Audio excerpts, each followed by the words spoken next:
all the foods that we see, the mental food that is there offered on this banquet, which is the world, though there is no scarcity of inspiration, but what appears to the general person is mainly food that nurtures the mind, that strengthens the mind's movement towards matter. And the food that strengthens the mind's movement towards consciousness is insufficient, or does not have the position, the prominent position which it should have.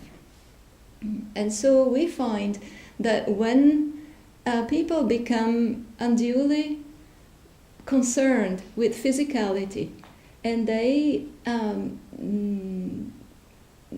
derive, and they become dependent on objects for not only their own survival, but their psychic survival, their emotional survival, then we find that the movement of mind towards consciousness becomes almost unknown. It becomes no longer a possibility. Why? Here I wrote the words mental food and pabula. Pabula is a Latin word in the plural number. It means mental pabulum, or mental pabula means what mind feeds upon. So there is something out there. You hear some music, you hear a song, you watch a movie, you have an experience. Well, you can watch different types of movies, and you watch the type of movie, you listen to the type of song or of music which matches your mental waves and which further strengthens some desire within you.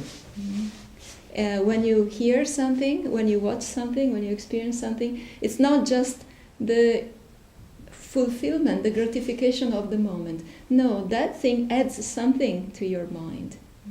So if it adds something in terms of propelling you towards more crude physicality, then obviously more and more you'll become so accustomed to that type of experience, to that type of food, that physicality,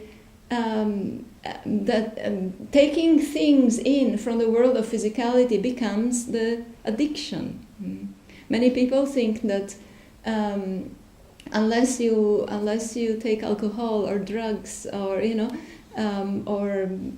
are addicted to some abnormal behaviors, that you're free from addictions. But actually, the majority of people are addicted to the world of physicality in general, because they depend. Addiction means dependence. They depend on some physical object, on something external, for their gratification. And because they do not find lasting gratification, they do not find a real deep fulfillment through that experience, then they continue to search from object to object. They discard it. They want more. It's a psychological fact that if you cannot get satisfaction from something, then you will move to something else to find more satisfaction. And if that you continue to move in the world of matter to find satisfaction, then mind will become cruder and cruder, because it continues to feed physicality and crude, limited objects. The mental food can be carbonic or non-carbonic. The carbonic food is the physical food, which is based on the carbon atom, on the world of physicality. And the non-carbonic food, the carbonic food creates a contraction in the mental body, in the psychic sphere. It's partly paralyzes the mind. It makes the mind stagnant. That's why in that stagnancy of mind, it is difficult to find an exit and move. It is difficult for mind to move towards its own nature. For example, if we have we are in front of a field in springtime and there are so many flowers, the beauty of those flowers is very touching to the heart. But for people who are very engrossed in physical pleasures, it is not really. They pass by the flowers, they pass by some beautiful natural scenery, and with indifference. They don't feel anything. Why? Because the mind has become stagnant. It's not able to flow in a different direction. It can only appreciate, it can only value for the moment something which gives it temporary satisfaction.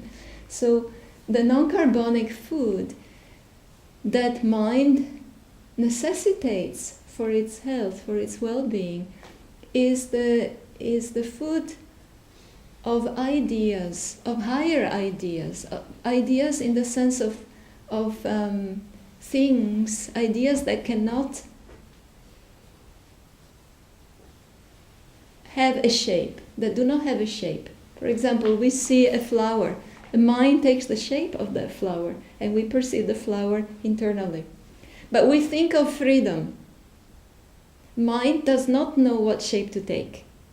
That is, we say it's abstract. Mind cannot take the shape of freedom. Mind cannot give an image to that. Cannot give a concrete image to that. Love. That's why many times people say, "What do you mean by infinite love? What do you mean by cosmic consciousness?" Because mind cannot put them in a cage, as it usually does. So the non-carbonic food is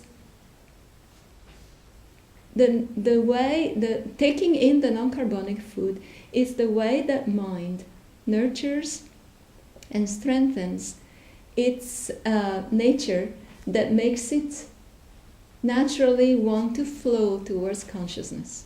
So every idea which is purely psychic, or every idea or ideation which is spiritual, so everything that is related to the psycho-spiritual sphere of life, love for all, justice for all, all these feelings or these ideas, and everything that helps us to inspire us in that way, that is the non-carbonic food of mind. And that mind and that food is essential for mind to become natural.